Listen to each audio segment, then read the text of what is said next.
Welcome to the Shakti Summits podcast. Hello, नमस्कार। शक्ति summits के सारे व्यूअर्स को बहुत प्यार भरा नमस्कार। आज हमारा एक और बहुत ही स्पेशल एपिसोड पॉडकास्ट के लिए तैयार हो रहा है। और इस सीरीज में जिसमें हम बात करते हैं शक्तियों की, एक ट्रांस जनरेशनल शक्ति जो कि एक ग्रैंड मदर से मदर और मदर से डॉटर में आती है। तो इस सीरीज के अंतर्गत आज हमारी बहुत स्पेशल मेहमान आई हैं, Deepika. Deepika, hello, a very warm welcome. Hello नीति। सो मैं दीपिका 2 मिनट लूंगी, आपको सब व्यूअर से इंट्रोड्यूस कर दूं। सो दीपिका एक बहुत ही अनुभवी प्रोफेशनल हैं। इन्होंने बहुत सालों तक काम किया है ट्रेनिंग में, कॉरपोरेट सोशल रिस्पॉन्सिबिलिटी के एरिया में और एजुकेशनल टेक्नोलॉजी के एरिया में। और ये पूरी दुनिया घूमी हुई हैं, इनकी बहुत बड़ी बड़ी अचीवमेंट है। बट मैं ये ज़रूर कहना चाहूँगी कि शायद इनकी जो एक बहुत बड़ी अचीवमेंट है वो ये है कि इन्होंने दो बच्चों को, मतलब मैं कहूँगी आरुषि और उदयन को, एक बहुत सुलझा हुआ बचपन और लाइफ दी है। तो मैं कहूँगी आपकी अकम्पलिशमेंट एज अ मदर भी एक बहुत बड़ी अचीवमेंट है। Am I right Deepika? Yes Neeti, बिल्कुल। So most welcome to Shakti summit podcast. तो आज मैं आपसे कुछ सवाल पूछना चाहती हूँ about your journey as a mother, right. और हम ओके। फोकस करेंगे आपकी डॉटर आरुषि पे, जो कि खुद अब एक 33 इयर्स की ग्रोन अप वुमन है, प्रोफेशनल है। She is working as the business head of a fashion apparel brand. तो आज चलिए दीपिका, आरुषि के बारे में आपसे बात करते हैं। बिल्कुल बिल्कुल नीति। तो मैं आपसे कुछ ऐसे सवाल पूछना चाहूंगी जो आपको पुरानी यादों में भी ले जाएगा और फ्यूचर की ओर भी ले जाएगा। ओके ओके जी। ओके। तो सबसे पहले आपसे ये सवाल करना चाहती हूँ कि आपके टाइम में जब आप एक डॉटर थी और आपकी मदर हम्म थी, तो उस टाइम पे आपको जो बेनिफिट्स मिलते थे अपनी मदर से, बेनिफिट्स यानी कि ये नहीं कि कुछ खरीद लिया या क्या हुआ, जो आपको एक माहौल मिलता था एज अ डॉटर, हम्म उस टाइम हम्म से अगर आप कंपेयर करें हम्म कि आरुषि के साथ एज अ मदर हम्म आप किस तरह का माहौल क्रिएट कर पाई, उसको क्या आप बेनिफिट्स दे पाई, उन दोनों में हम्म। आप कुछ अंतर बताएंगी दो जनरेशन्स में? आ, नीति, अगर मैं देखूं तो मैं बहुत ही प्राउड फील करती हूँ कि मैं एक काफी प्रोग्रेसिव फैमिली से हूँ। हम्म मेरी नानी भी बहुत ही प्रोग्रेसिव वुमन थी। हम्म मेरी मम्मी हम्म उस एज में 1960 में तो उनकी शादी हो गई। तो अच्छा, उससे पहले वो अपनी साइकिल से इलाहाबाद यूनिवर्सिटी जाती थी। और वाह। वो साइकिल उन्होंने अपने पैसे से हम्म रेडियो शोज करके खरीदी थी। वाह। वो स्टेज शोज करती थी। हम्म वो बहुत ही बढ़िया सितार बजाती थी और बहुत ही बढ़िया तबला बजाती थी। तो उन्होंने मुझे भी वही फ्रीडम दी। और मेरे घर में हमें बोलने की पूरी आजादी थी। हमने कौन से सब्जेक्ट्स पढ़ने हैं, हमने आगे फ्यूचर में क्या करना है, वो सब हम अपने आप डिसाइड करते थे। इंसिडेंटली हम दो बहनें ही हैं। उस ओके। एज में जब पेरेंट्स लगातार बच्चों के लिए ट्राई करते थे, तो मेरे हम्म, पेरेंट्स ने दो लड़कियों के बाद आगे नहीं सोचा। जी। वही फ्रीडम मैंने आरुषि को भी देने की कोशिश करी है। हम्म मुझे लगता है कहीं एक मेरी बेटी इंजीनियरिंग नहीं करना चाहती थी। अच्छा। पर हमने उसको थोड़ा, मुझे लगता है शायद प्रेशराइज किया। पर हाइंडसाइट में मुझे लगता है वो खुश है क्योंकि उसको हस्बैंड उसका वहीं पे मिला। तो अच्छा। आई थिंक दैट वे बाकी उसने बाहर जाके पढ़ाई करी जो कि उसका मन था। हम्म। उसने अपनी पूरी पढ़ाई खुद ही फंड करी एंड वंडरफुल। काफी उसने इंडिपेंडेंट और ऑर्गेनाइज्ड है। एक डिफरेंस जो मुझे लगता है वो शादी की एज में है। हम्म। मेरी मदर की शादी जब वो सिर्फ 21 साल की थी, उन्होंने एमए में एडमिशन लिया था, पर हम्म। उन्हें अपनी पढ़ाई छोड़नी पड़ी। ओके। मेरी शादी ऑलमोस्ट मैं 25 इयर्स की थी। तब हम्म। मेरे पेरेंट्स को फिक्र हो गई कि भाई हम्म। अब 25 साल की हो रही है तो शादी तो करनी पड़ेगी। राइट। बट आरुषि को हमने कभी भी प्रेशराइज नहीं किया। उसने जब उसका मन हुआ तब उसने अपने पसंद से शादी करी। तो ये डिफरेंस मुझे ओके। अपने जनरेशन में मुझे दिखता है बस। ओके। सो दीपिका, इस उत्तर के लिए धन्यवाद। तो जो मुझे समझ में आ रहा है कि शादी की उम्र तो एक सोशल एक ट्रेंड होता है, एक सिचुएशन होती है जो जनरेशन टू बिल्कुल। जनरेशन बदलता रहता है। और हम्म, उस हिसाब से मैं कहूंगी कि बहुत सारी ऐसी, जैसे आप बोल रहे हैं, फ्रीडम है, एजुकेशन है और एक्सप्रेशन है, ये सब वैल्यूज जो हम्म, आपको मिली हैं, आपने आरुषि को भी पास ऑन की हैं। हम्म, तो चलिए बिल्कुल। अगले सवाल की ओर बढ़ते हैं। मैं आपसे ये पूछना चाहूंगी, आरुषि के साथ जैसे जैसे वो छोटी बच्ची थी, बड़ी हुई, टीन एज में आई, और फिर वो एक एडल्ट बन गई, इंडिपेंडेंट वुमन बन गई, उसकी शादी हो गई। तो इस पूरी जर्नी में आप हमारे साथ शेयर करिए कि कोई ऐसा क्या बहुत चैलेंजिंग फेज था जहाँ पे माँ बेटी का संतुलन बिठाना थोड़ा मुश्किल हो रहा था? कुछ उसके बारे में बताइए। तो नीति जनरली ये टीनेज की प्रॉब्लम होती है, पर मुझे आरुषि के साथ जब उसने स्कूल जाना शुरू किया अच्छा। तब से मुझे थोड़ी थोड़ी प्रॉब्लम्स आई। ओके। जैसे आरुषि कई कई बारी हम्म। बहुत ही एक चीजों को लेकर के बिल्कुल ही आए स्टक हो जाती थी। जैसे जब वो पहली बार स्कूल गई तो हम्म। वो सिर्फ 2.5 पौने 3 साल की थी। हम्म। और तब मेरे हस्बैंड की पोस्टिंग मेरठ में थी। तो अच्छा। मेरठ में बहुत प्रोग्रेसिव स्कूल्स नहीं थे। हम्म। आरशी पहली बार स्कूल गई और वहां पे 2.5 पौने 3 साल के बच्चों के भी रिटन एग्जाम्स होते थे। अच्छा। तो हाँ, और बाय चांस जब आरुषि ने ज्वाइन किया तब वो एग्जाम चल रहे थे। हम्म। तो आरुषि को कोई अंदाजा नहीं था कि काम, ना तो उसे लिखना आता था और ना हमने कभी उसे फोर्स किया था लिखने के लिए उस एज हम्म। पे, छोटी एज ओके। पे। पर स्कूल में जब वो पेपर वापस करना था तो उसने अपना टेस्ट आंसर शीट दी ही नहीं टीचर को। हम्म। और घर आकर के वो इस बात पे अड़ गई कि मेरे को तो फर्स्ट आना है। मैंने बोला जब तक आप आंसर शीट नहीं दोगे तो आप कैसे फर्स्ट आओगे। हम्म। पर बट विद द रिजल्ट मुझे बहुत ही पेशेंटली उसको बताना पड़ा।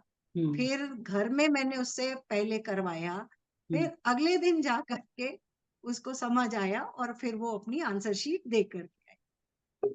पर ये कहानी यहीं खत्म नहीं हुई। ओके। जब वो 10th और में के बाद 11th में जब वो इंजीनियरिंग की तैयारी कर रही थी हम्म। तो उसे मैथ्स पढ़ना बहुत अच्छा लगता था, फिजिक्स भी उसको बहुत अच्छा लगता था। बट केमिस्ट्री में ऑर्गेनिक केमिस्ट्री उसका जो था वीक एरिया था। ओके। और जब भी वो एग्जाम ऑर्गेनिक केमिस्ट्री का हो और उसके अच्छे मार्क्स नहीं आए हम्म। तो रोना धोना शुरू कि भाई मैं तो इंजीनियरिंग मटेरियल ही नहीं हूँ, तो आप मुझे फोर्स कर रहे हो इंजीनियरिंग करने के लिए। ओके। तो बड़ी ही मुश्किल से उसको, तब हम पेशेंटली उसको समझाते थे कि ऐसा कुछ नहीं है, कर लोगी। और उसने करके भी दिखाया। उसकी ऑल इंडिया रैंक AIEEE की हम्म। 1700 समथिंग थी। तो उसको अपने फैंटास्टिक। पसंद का कॉलेज भी मिला। हम्म। बट हाँ, ऐसे बहुत सारे फेजेस उसके आते थे जब अच्छा। हमें लगता था कि हम अच्छी पेरेंटिंग कर रहे हैं, कि हाँ, हम अच्छी तरह से उसको समझा पा रहे हैं या नहीं समझा पा रहे। ओके। तो फेजेस आए बट हैंडल हुए, और by the grace of God उसने अच्छी तरह परफॉर्म किया और अच्छे से सेटल हुई। That is so good to hear, Deepika. You're sharing this because हर माँ के साथ बेटी का एक स्पेशल रिलेशनशिप होता है, और अलग अलग स्टेजेस में लाइफ में अलग अलग इश्यूज को लेके थोड़ी अनबन हर तरह की कहानियां होती हैं, जो हम बाद में याद करके बहुत हंसते भी हैं और खुश भी होते हैं कि हमने उनको एक तरह से पार कर लिया। तो अ, आप एक बात मुझे, ये आपने आरुषि के बचपन की बात की, तो मुझे एक और सवाल याद आया, जो कि हमारी पिछले पॉडकास्ट की एक गेस्ट थी, डॉक्टर कोमल अग्रवाल। उन्होंने आपके लिए एक सवाल भेजा है। तो ओह अच्छा। उन्होंने ये सवाल पूछा है कि दीपिका, जब आप काम कर रही थी और आरुषि तब भी पढ़ाई करती थी, स्कूल में थी, तो जो एक मदर्स गिल्ट होता है कि हम अपने बच्चे को छोड़ के जा रहे हैं, या फिर कभी जैसे बच्चे की तबीयत खराब हो गई, या उसके एग्जाम के टाइम में आपका काम का भी बहुत प्रेशर बना हुआ है, तो क्या कोमल पूछना चाहती हैं कि क्या आपको वो गिल्ट महसूस होता था, और उसको आप कैसे मैनेज करती थी, ये वो जानना चाहती है, क्योंकि उसका भी खुद एक छोटा बच्चा है। Okay okay. तो नीति एंड कोमल, हम्म। अ, ये आई थिंक हर मदर के लिए ये फेज आता है, हम्म। और काफी मुश्किल होता है हम्म। कि आप बच्चे को घर में छोड़ करके जॉब करें। जब हम्म। मैंने फुल टाइम जॉब करी तब आरुषि 6th क्लास में थी, ओके। और वो एक ऐसी एज होती है जब लड़कियों को सबसे ज्यादा अपनी मदर की जरूरत होती है। तो राइट। आरुचि शुरू से ही पढ़ाई में सिंसियर थी। मुझे लगता है कि मेरे बाहर जाने से, अगर मैं पॉजिटिव साइड देखूं, जी। तो आरुचि और ज्यादा ऑर्गेनाइज्ड हो गई, हम्म। और ज्यादा सिंसियर हो गई, और कॉन्फिडेंट हो गई। मुझे जरूर एक बारी ऐसा हुआ था कि मेरे दोनों बच्चों को चिकन पॉक्स हो गई, एक के बाद एक, और मुझे ट्रैवल भी करना पड़ा। हम्म। बट जो सपोर्ट सिस्टम होता है आपका, राइट। एक मदर, वर्किंग मदर के लिए एक सपोर्ट सिस्टम होना बहुत ही जरूरी है। तो हम्म। थैंकफुली मेरे पास वो सपोर्ट सिस्टम बहुत ही अच्छा था। हम्म। मेरे पेरेंट्स, मदर, मेरी मदर इन लॉ हम्म। और हस्बैंड, हम्म। सभी मेरे हम्म। पास साथ खड़े थे, ताकि मैं उनको अच्छे से, जो भी मेरे पास टाइम है वो हम्म। मैं उनके साथ बिताऊं। बट जब मैं वहां नहीं हूं, तो मेरे घर में से कोई ना कोई वहां रहे हम्म। और उनको सपोर्ट करे या उनकी हेल्प करे जब उनको जरूरत है। तो हम्म। गिल्ट तो होता ही है, बट हम्म। यही है कि अगर आप उस गिल्ट को के नहीं छोड़ के, आप अगर अपनी नौकरी छोड़ के बैठ जाते हो, तो एक स्टेज आती है कि बच्चे इंडिपेंडेंट हो जाते हैं, तब आपको लगता है कि आप क्यों नहीं आपने कुछ किया।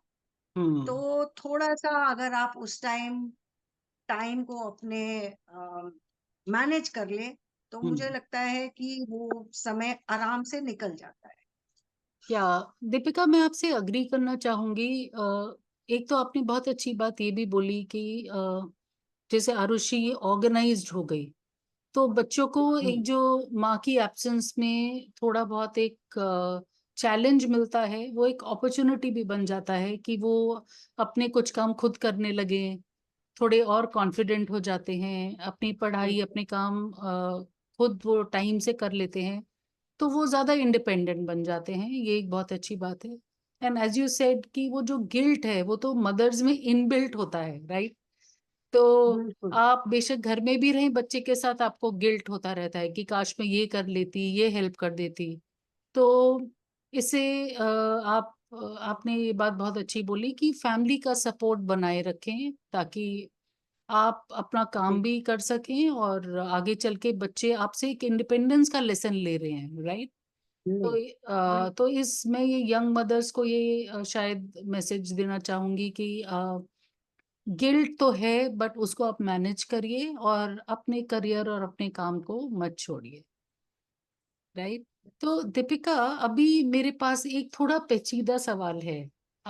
मैं आपसे पूछना चाहती हूँ कि आजकल हम देखें अगर तो लड़कियों का, हमारी जो यंग गर्ल्स हैं, डॉटर्स हैं, उनका जीवन प्रोफेशनली काफी बदल गया है। मतलब उनका एजुकेशन बहुत अच्छा हाई लेवल का है। वो जैसे हम कहते हैं ना, कंधे से कंधा मिलाकर they are in the best of jobs, they are financially independent. एक तरह से देखा जाए तो वो किसी भी तरह किसी पे डिपेंडेंट नहीं है और उनकी अपनी एक हम्म बहुत सटीक विचारधारा है। They are very independent in the thinking. तो इस सब हम्म के रहते हुए कभी आपको ऐसा लगता है कि आरुषि या फिर उसकी एज की जो लड़कियां हैं, डॉटर्स हैं, वो कभी कभी अपनी वो फेमिनिस्ट एटीट्यूड को बहुत ज्यादा स्ट्रेच कर रही हैं?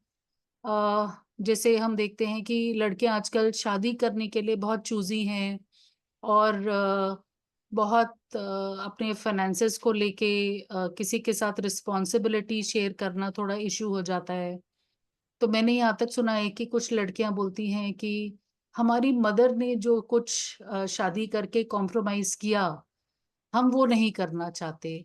तो इस तरह के विचारों पे आपका क्या टेक है? नीति, मैं सोचती हूँ कि अभी फेमिनिज्म का हम अगर मतलब देखें तो वो है सोशल, इकोनॉमिक और फाइनेंशियल इक्वालिटी। राइट। फेमिनिज्म की तो बात ही नहीं आनी चाहिए। हम्म। एक्चुअली हम्म। जब सब इक्वली हैं तो हम्म। फेमिनिज्म क्यों? पर सोसाइटी में हमारे बहुत टाइम से हम इक्वालिटी की बात करते रहे हैं, हम्म। बट अब जाकर के अगर हम देखें तो कुछ हद तक, हम्म।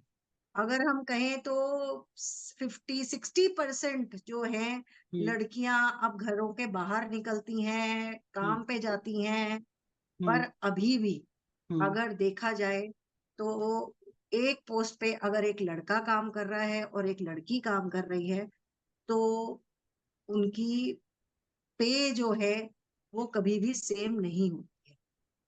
और जिस तरह से हम अपनी लड़कियों को आज बड़ा कर रहे हैं हम्म। तो शायद उनसे वो कॉम्प्रोमाइजेस एक्सपेक्ट करना हम्म। मुश्किल है जो हमारे मदर ने या हमारी ग्रैंड मदर ने, हम्म। चाहे वो नानी हो चाहे दादी हो, हम्म। जो कॉम्प्रोमाइजेस उन्होंने किए वो करने आजकल की लड़कियों के लिए थोड़ा मुश्किल है। वो इसलिए क्योंकि हम उन्हें उतना पढ़ा रहे हैं, हम्म। वो फाइनेंशियली इंडिपेंडेंट तो है ही है, हम्म। उनकी ये बड़े ही फिक्स्ड अपनी सोच है, वो राइट। बहुत अवेयर हैं। तो हम्म। इसको ये कहना कि उसका अनड्यू एडवांटेज उठा रहे हैं, तो ये शायद हमें ऐसा लगता है कि वो हम्म। अनड्यू एडवांटेज उठा रहे हैं, बट आई थिंक उनका राइट है ये अपनी सोच होनी, अपने राइट्स के लिए अवेयर होना, ये सब बहुत ही जरूरी है। तभी शायद कोई भी फैमिली, कोई भी लड़की तभी हम्म। आगे बढ़ पाएगी। अगर वो इस तरह की विचारधारा नहीं रखेगी हम्म। तो बहुत ही मुश्किल है किसी भी समाज का हम्म। आगे बढ़ पाना। तो मुझे लगता है कि अभी हम उस स्टेज पे पहुंचे नहीं है। कुछ इंस्टेंसेस होते हैं हम्म। जहां पे लड़कियां अनड्यू एडवांटेज उठाती हैं, हम्म। बट पढ़ाई से मुझे लगता है उनमें इतनी समझदारी भी आ जाती है कि वो हम्म। अपने आप को कैसे हैंडल करना है, हम्म। अपने घर को कैसे मैनेज करना है, फाइनेंसेस को भी अपने बच्चों के लिए कैसे मैनेज करना है, तो वो इक्वल हम्म। पार्टिसिपेशन उनका रहता है घर के डिसीशंस में, करेक्ट। बच्चों के फ्यूचर में। तो मुझे नहीं लगता ऐसा कि undue okay advantage okay so हाँ दीपिका, आपकी बातों से जो मुझे समझ में आ रहा है कि जैसे हमारा एक सोशल बैलेंस हो रहा है जेंडर्स का, राइट? जैसे लड़कियों को हम एम्पावर कर रहे हैं, पढ़ लिख के वो अपना इंडिपेंडेंट हो रही हैं, अपना खुद पैसा कमा रही हैं। बट उससे ज्यादा जो एक बहुत इम्पोर्टेंट चीज हो रही है कि वो अपनी एक सोच बना रही हैं। And as you correctly said कि वो सोच बहुत जरूरी है, क्योंकि उसी से तो हमारा समाज आगे बढ़ेगा। वी कैनॉट एक्सपेक्ट कि आजकल की लड़कियां अपनी मदर्स या ग्रैंड मदर्स के ही विचार रखें और उसी रास्ते पे चलती रहें, तो उससे तो हमारा समाज एकदम स्टैग्नेंट हो जाएगा, राइट? या सो बिल्कुल बिल्कुल। आई थिंक ये एक बहुत सुंदर विचार है कि माँओं और बेटियों के थ्रू जो शक्ति बहती है उससे ही समाज आगे बढ़ता है, और उस शक्ति को बार बार हमें रिन्यू करना, रीजेनरेट करना बहुत जरूरी है। तो दीपिका, बहुत अच्छी सवालों के आपने जवाब दिए। मैं आखिर में आपसे एक और अच्छा थोड़ा चुलबुला सवाल करना चाहती हूँ। तो अ, जी, एक आखिरी सवाल ये है कि हम ये समझते हैं कि हमारी माँ से ही हमें सब कुछ सीख मिलती है, क्योंकि हम जिंदगी भर एज डॉटर्स हम अपनी माँ को ही ऑब्जर्व करते हैं, राइट? सबसे ज्यादा माँ को फॉलो करते हैं, और बड़े होते होते हम धीरे धीरे माँ जैसे बन जाते हैं। बट आपको क्या लगता है कि ये जो प्रोसेस है ये कभी रिवर्स भी होता है? आप जैसे बताएं, आपने आरुषि से क्या सीखा है? 2-3 बातें बताइए। ओके। नीति, वाकई ये तो बहुत ही मजेदार सवाल है। हम्म। और मैंने आरुषि से बहुत कुछ सीखा। अ, अगर मैं अगर अगेन हम्म। उसके बचपन में जाऊं तो मुझे रोलर कोस्टर्स पे बैठना बहुत बुरा लगता था और मुझे डर अच्छा। लगता था। ओके। तो सबसे पहले मैं रोलर कोस्टर पे आरुषि के साथ ही उसकी वजह से मुझे बैठना पड़ा।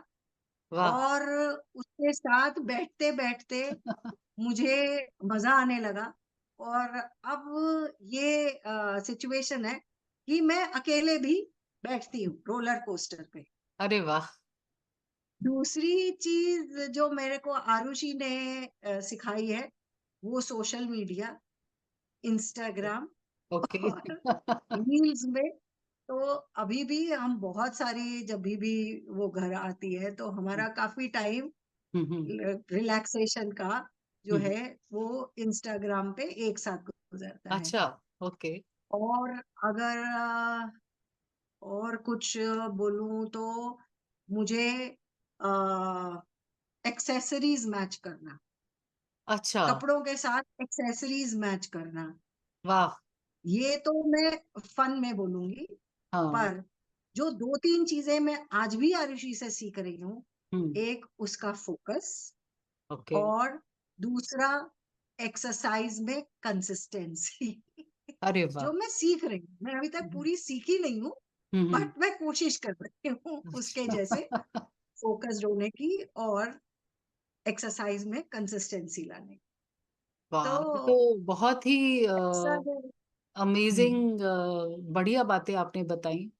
तो दीपिका, आखिर में आप अगर आरुषि के लिए एक मैसेज छोड़ना चाहती हैं, और उसके जैसी ही यंग एंथुजियास्टिक एनर्जी से भरी हुई नई जनरेशन की डॉटर्स को अगर आप एक हम्म, मैसेज देना चाहती हैं, तो वो क्या होगा? कभी भी अपना फोकस ना लूज करो हम्म। और अपनी सेल्फ एस्टीम पे जभी भी अगर बात आए तो हम्म। कभी भी झुको नहीं। अगर आपको लगता है कि आप सही हो हम्म। तो हमेशा उसके लिए लड़ो। कभी भी ये सोच करके कि लोग क्या कहेंगे या मेरे घर वाले हम्म। शायद इस बात से नाराज हो जाएं, तो हम्म। कभी भी पीछे मत हटो और अपने करियर पे हमेशा फोकस रखो। Family is important, hmm. But एक जो आपका करियर है वो भी इक्वली इम्पोर्टेंट है। तो हम्म। वो आप अपना जरूर जरूर एक चुनिए और उस पे फोकस रखिए। सो धन्यवाद दीपिका, आपने एक बहुत ही अच्छा मैसेज दिया है सारी नेक्स्ट जनरेशन के लिए कि सब आप फोकस्ड रहें, अपने करियर पे ध्यान दें और फैमिली को इम्पोर्टेंस देते हुए फिर भी कभी कॉम्प्रोमाइज ना करें। अपनी जो आपको जो एक जो आपकी वैल्यूज हैं, जो आपको लगता है जिस बारे में मुझे बोलना है, एक्सप्रेस करना है, उस पे ज़रूर आवाज़ उठाएं और अपना कॉन्फिडेंस बना के रखें। क्योंकि जो आपको अपनी माँ से ये सीख मिल रही है, जो आपकी माँ को ये सीख अपनी मदर से मिली है, एज डॉटर्स आपको ही इस समाज को आगे ले जाना है और अपनी बेटियों को भी उसी हिसाब से आपको एम्पावर करना है, राइट?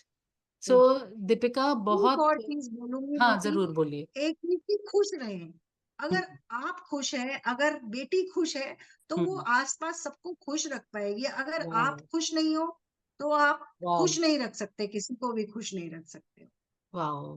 दीपिका, आपने इतनी अच्छी और इतनी बड़ी बात बोली आखिर में, बिल्कुल मेरे मन को छू गई और आई एम श्योर हमारे सारे व्यूअर्स इस बात से सहमत होंगे कि जो एक लड़की होती है वो एक फैमिली की एनर्जी सेंटर होती है। और घर में जब बेटियां होती हैं, बहुएं होती हैं, तो घर में एक हंसी खुशी उनके थ्रू ही आती है, राइट? तो ये तो सो डॉटर्स, आप सब फोकस्ड रहिए और खुश भी रहिए, बिकॉज आपकी खुशी पे पूरे समाज की खुशी टिकी हुई है, राइट? बिल्कुल, बिल्कुल। तो दीपिका, बहुत बहुत धन्यवाद एंड आपको शक्ति समिट्स की तरफ से बहुत बहुत शुभकामनाएं। आरुषि को बहुत बहुत शुभकामनाएं। Thank you for taking part in this podcast. और मैं सभी थैंक यू आखिर में नीति, मुझे या आखिर में मुझे भी सभी बहुत मजा आया आपसे बातचीत करके। जी, तो ओके। तो मैं आखिर में सब दर्शकों से ये बोलना चाहूंगी कि हमारे पॉडकास्ट को जरूर लाइक करिए, चैनल को सब्सक्राइब करिए और हमारे अगले वीडियो का इंतजार करिए। तब तक के लिए thank you so much, bye bye. Thank you Deepika, bye. Thank you नीति।